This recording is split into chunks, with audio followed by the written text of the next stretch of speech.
अग्नीचे पोटी पुरुषोद्भवला अवचट, 17 विलंपट निशिदिनी. आधार नाही जेत निराधार वर्तती, निराधार न म्हणती आपणा लागी. ज्ञानदेव म्हणे निवृत्तीने दाविले, या नयनी पाहिले अविनाश. माऊली ज्ञानेश्वर महाराज की जय. एक तरी ओवी अनुभवावी या ज्ञानयज्ञात आपण श्रीमद भगवद्गीता अध्याय 8 त्यात अक्षर ब्रह्मयोग त्यातला श्लोक क्रमांक 4 आणि माऊलींनी या श्लोकवर ज्ञानेश्वरीमध्ये 56 क्रमांकाच्या ओळीनं केलेलं भाष्य, याचं आज आपण चिंतन करणार आहोत. अधिभूतं क्षरो भाव पुरुषश्चादिदैवतम, अधियज्ञोहमेवात्र देहे देहभृतांवर.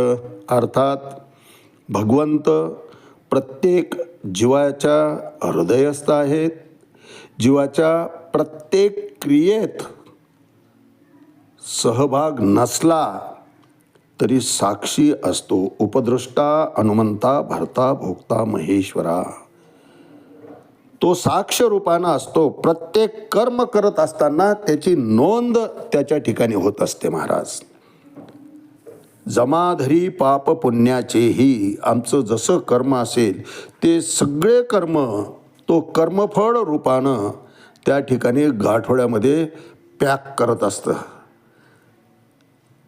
सत्कर्म असतील तर त्याचं वेगळं गाठोडं, आमच्या हातून चुकीचे कर्म होत असतील तर तेही कर्मफळ तशाच प्रकारे बांधलं जातं. आणि याच जन्मी भविष्यामध्ये किंवा भविष्यात शक्य झालं नाही तर पुढच्या जन्मामध्ये तो बरोबर फेडून घेत असतो. म्हणून म्हणतात ना, कुणाचं ऋण बुडवू नये, कुणाचा पैसा बुडवू नये. महाराज, बैल म्हणून त्याच्या अंगणात जाऊन फेडावं लागतं. प्रत्येक योनी जी निर्माण झालेली आहे ते आपल्याशी त्यांचा पूर्वजन्माचा कुठेतरी संबंध असतोच असतो. त्याच्याशिवाय ते आपल्या संपर्कात येतच नाही. महाराज, पती पत्नी हे सुद्धा पूर्वनियोजित नातं असतं. प्रत्येक नातं ते कुठलंही असो, कर्मफळाप्रमाणे ते जोडलं जातं. त्या पद्धतीप्रमाणे त्याला ती प्राप्त परिस्थिती प्राप्त होत असते. वर्तमानातलं जे आपण अनुभवतो ते गतजन्मीचं किंवा भूतकाळातलं आपल्या कर्माचं फळ असतं. महाराज, त्याच्याशिवाय आपल्याला ही परिस्थिती प्राप्तच होत नाही. म्हणून आपण कोणत्या कुळामध्ये जन्मावं, कोणत्या परिस्थितीत जन्मावं, आपला देह कसा असावा, आपण किती दिवस जगावं, काहीच आपल्या हातात नाही.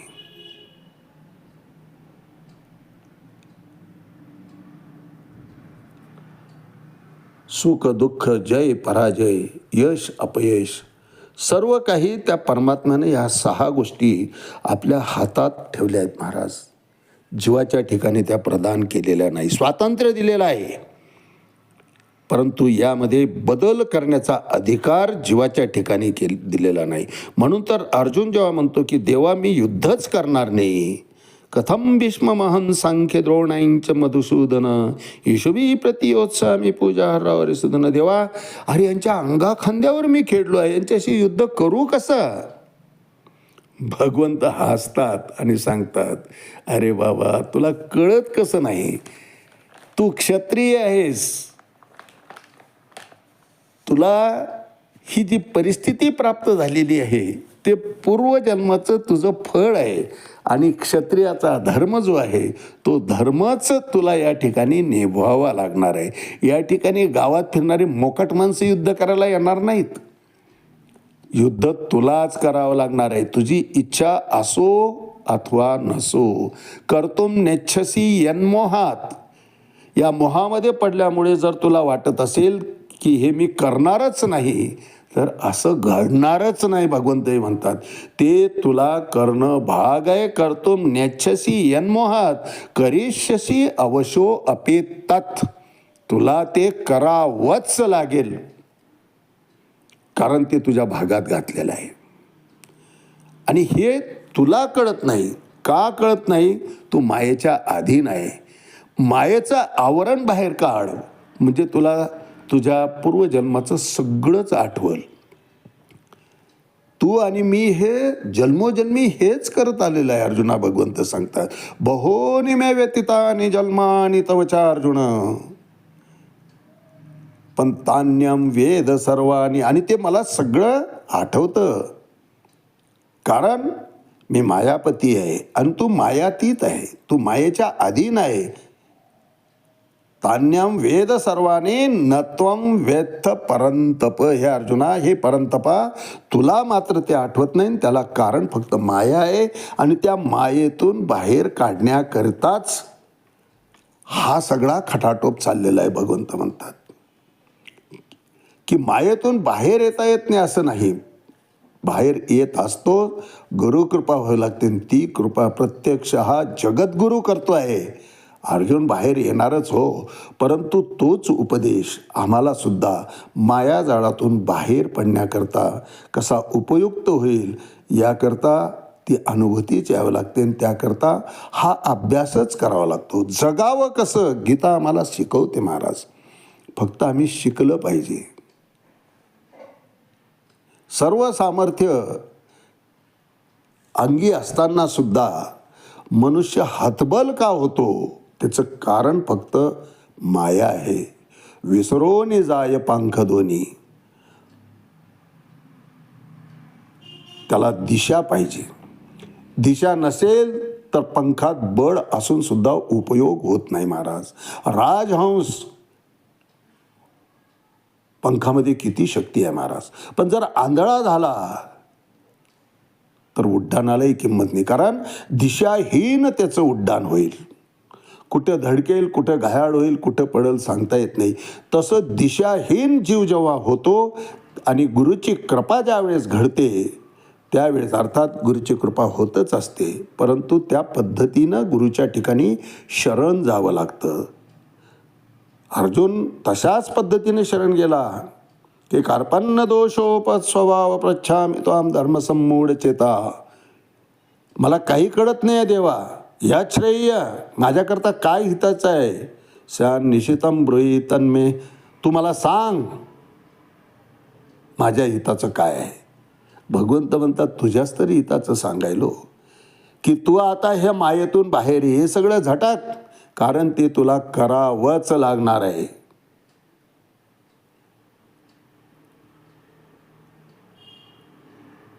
भावना कशा उत्पन्न होतात बघा.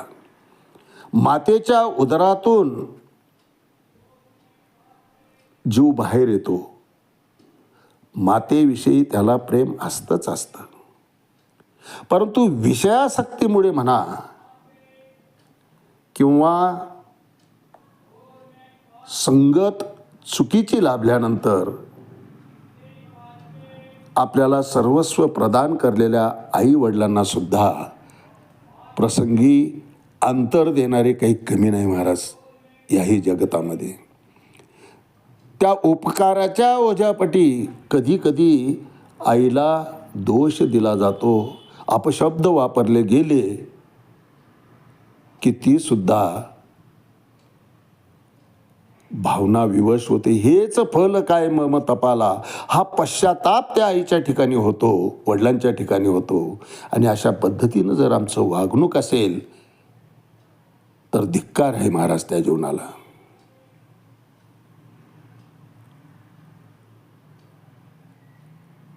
अंतर बसलेला जो अंतरात्मा आहे, हृदयस्थ झालेला, तो या ठिकाणी इंडिकेट करतो, त्या ठिकाणी आपल्याला संकेत देतो की बाबा रे चुकतोयस तू इथं.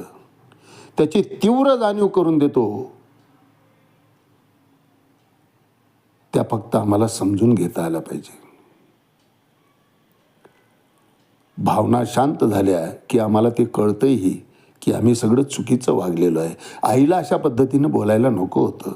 पश्चाताप होत नाही असं नाही. मी असं बोलायला नको होतो, वारंवार साक्ष देत होतो आईला. ही जी भावना आहे पश्चातापाची, त्या साक्षीभूतामुळेच होते.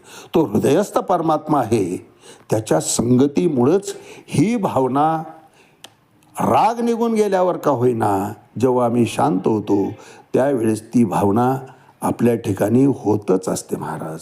ती जी विचारसरणी आहे किंवा तो जो पश्चाताप करणारा तो जो क्षण आहे, तो क्षण भगवंत म्हणतात मी प्रदान करत असतो, माझाच आहे. चुकला आहेस, त्या चुकीचं मार्गदर्शन मी उपद्रष्टा असल्यामुळे त्याला सांगतो, तो संकेत त्याला देतो. फक्त तो संकेत आम्हाला ओळखता आला पाहिजे महाराज. म्हणून या गुरुशिष्याच्या नात्याविषयी वर्णन करताना माऊली आजच्या 56 क्रमांकाच्या ओळीत ज्ञानेश्वरी 8वा अध्याय अक्षर ब्रह्मयोग यामध्ये भाष्य करतात. म्हणून सात्विक भावाची मांदी कृष्णा अंगी अर्जुना आधी.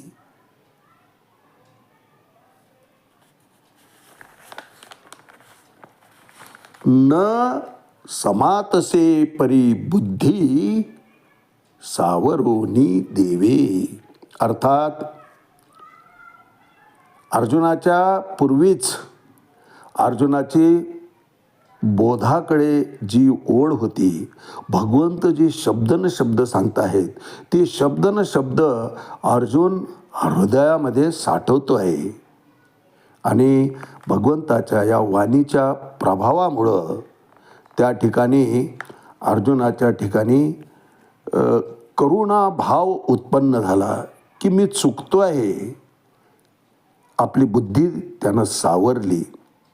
चुकलास, पश्चाताप झाला, आता चूक दुरुस्त कर, याविषयी भगवंत अर्जुनाला त्या ठिकाणी मार्गदर्शन करतील. या अध्यायामध्ये भगवंत कसं वागायला पाहिजे, आत्मसंयम योगाचे जे बीज 6व्या अध्यायामध्ये पेरले होते त्याचं विस्तृतीकरण या 4 श्लोकामध्येच आलेलं आहे महाराज.